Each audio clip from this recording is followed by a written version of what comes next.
Tila nagka-waterfall sa Cannon Road sa gitna ng malakas na ulan kaninang hapon sa Benguet Province. Sa lakas ng ragasan ng tubig, iisang lane lamang ang nadaanan ng mga sasakyan. Bumigat tuloy ang daloy ng trapiko. Nakauwi na sa Pilipinas ang 21 tripulanting Pinoy na sakay ng barkong inatake ng grupong Houthi.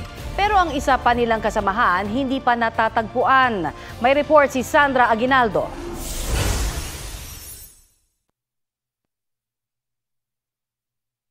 Alarm.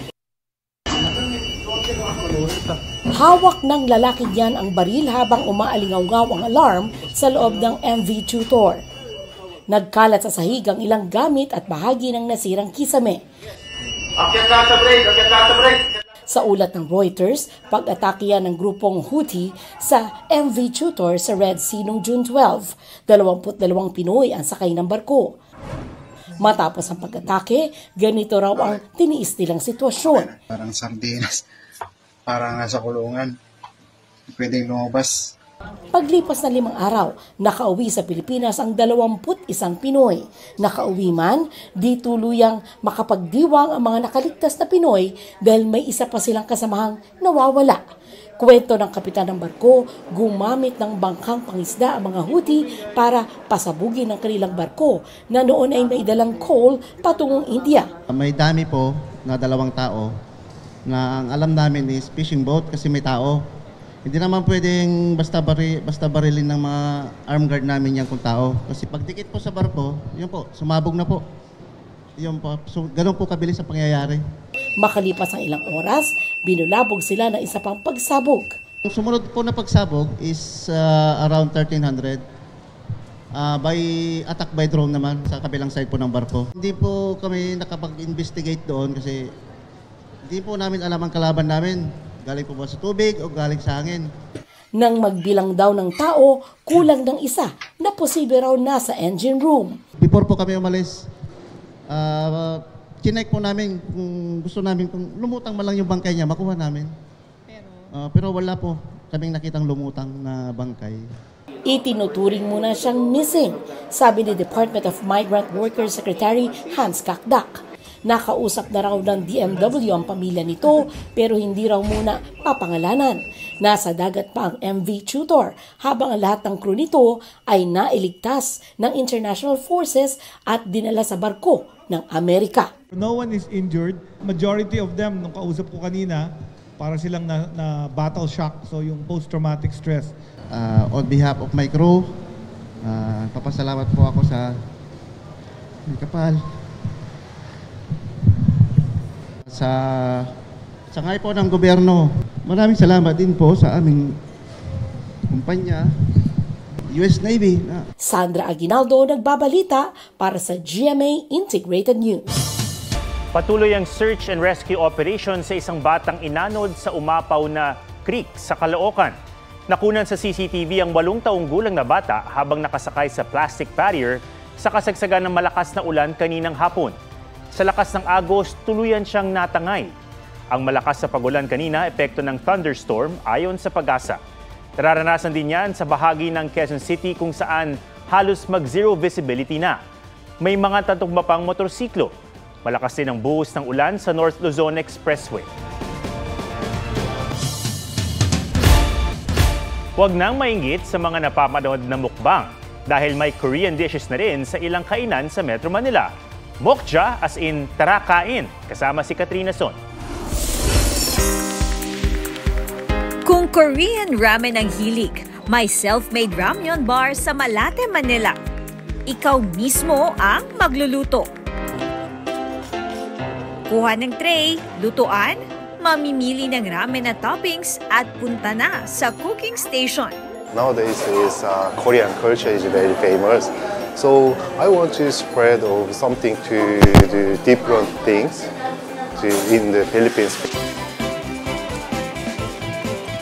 Heto nga at tinuruan pa tayong iluto ang japaguri na sumikat sa isang Korean film. Ngayon, tuturuan tayo, syempre, ni Sir Leo kung paano nga ba lutuin ito. Kailangan lamang daw dyan ng chapaghetti at ng noguri. Paghahaluin lang lahat. cheese at beef. Lalagyan ng hot water at mix. At syempre, hindi mawawala ang taste test. Titikman na natin ngayon itong chapaguri.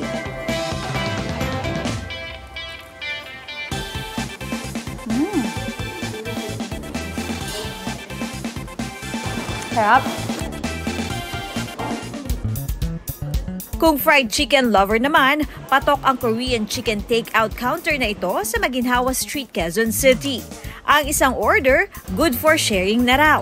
Best sellers ang sriracha and lime, yangnyeom chicken, soy garlic at honey bulgogi.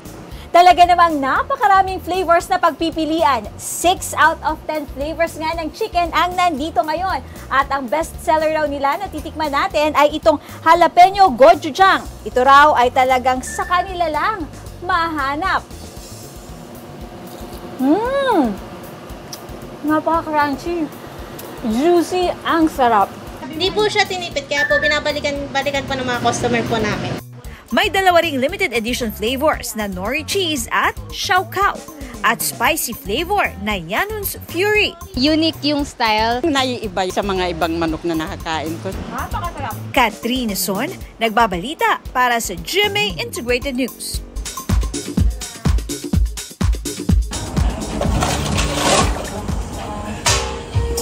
Kapuso couple Gabby Garcia at Khalil Ramos nag-ice bath para maging fit and healthy. Sinoko kayo. Kami ang mga magulang mo. Karakter ni Yasi Pressman sa Black Rider na si Bane may bagong revelasyon bilang si Vanessa. Asia's Limitless star Julian San Jose at Stel ng SB19 hands-on sa kanilang first concert together. Gusto namin mabigay talaga yung best performance namin. We want to make sure that everybody can relate to our song. Christian Bables, nakaranas daw ng extreme mental and emotional distress dahil umano sa kapabayaan ng isang memorial service company sa kanyang namayapang aso. Pamilya ko kasi yun eh. Malaki siyang part ng support system ko. Funeral service, pag-aaralan daw ang susunod nilang hakbang. Jonghan at Wonwoo ng 17 nag-debut bilang subunit sa album na This Man.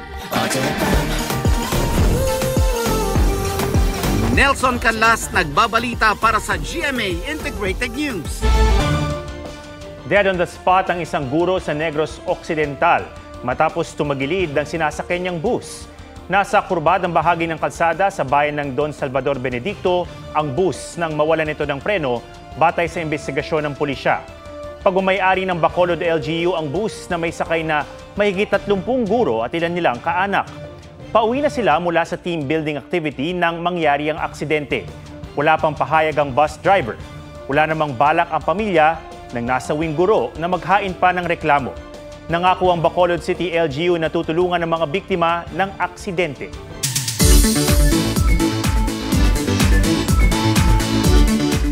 Two-in-one ang isang underrated pasyalan sa Donsol, Sorsogon. Yan po yung river cruise habang nanonood ng libu-libong alitap-tap. Kaya G na tayo dyan sa report ni Rafi Tima.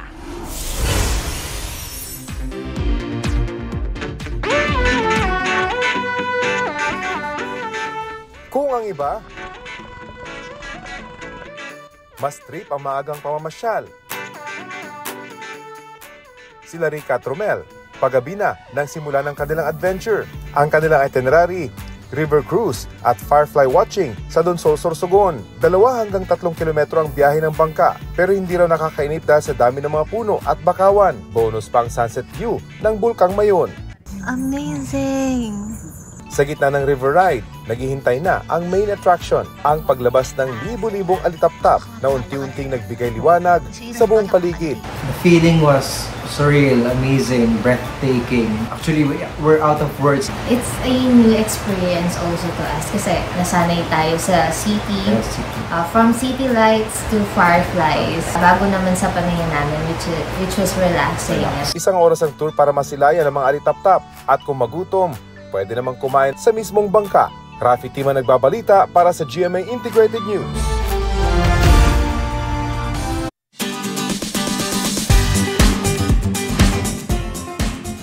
Who let the dogs out? Sa outing, Dahil ang mga alagang aso sa Batangas enjoy sa water activities. Pero di lang pala sa outing dahil everyday bonding na nila ang paddleboarding, kayaking at windsurfing. Pusuan na yan sa report ni Jonathan Andal. Kung sa mga alagang aso, walking ang madalas na bonding ng mag-amo, swimming naman ang pinagkakaabalahan ng mga aso ni Danny Ocampo. Pero di lang basta paglangoy dahil pati paddleboarding, kayaking at windsurfing, kinarir na ng dalawa niyang alaga. Ang mga crossbreed na Golden Retriever at Labrador na si Maui at ang mix na Aspie na Rottweiler na si Jasmine ang gagaling magpakitang gilas. Kitang-kita ang pag-e-enjoy ng mga alaga sa tila playground nilang dagat sa Mabini, Batangas. Yung lugar kasi namin dito sa Mabini sa Batangas, tabing dagat. Tapos lahat kami dito sa bahay ay mga scuba divers tulad ni Kenneth. Tapos syempre, in between the dives, minsan nagpa-paddleboard kami, kayak or windsurf. At yung mga dogs naman namin are inherently natural sa kanila yung mahilig sa dagat. Ang scuba diver na si John Kenneth Hines, lagi rin nilang kasama sa mga water activity at napansing ibang koneksyon ang naibibigay ng activity sa mga aso. Sa paddleboard naman sir, hindi naman siya ganun kahirap i-balance lalo na pagkasama si Maui or si Jasmine kasi marunong naman silang makinig na kung napapansin na nila na sabi mong no, na malikot na sila, ang kusa naman sila na nagiging kalma. Jonathan Andal nagbabalita para sa GMA Integrated News. Yan po ang State of the Nation. Ako si Ato Maraulio para sa mas malaking misyon. Para sa mas malawak na paglilingkod sa bayan, ako po si Connie Sison mula sa GMA Integrated News. Ang News Authority ng Pilipino. Mga kapuso, alamin ang State of the Nation. Mag-subscribe sa GMA Integrated News sa YouTube. Sa ating mga kapuso abroad, samahan nyo kami sa GMA Pinoy TV at sa www.gmanews.tv.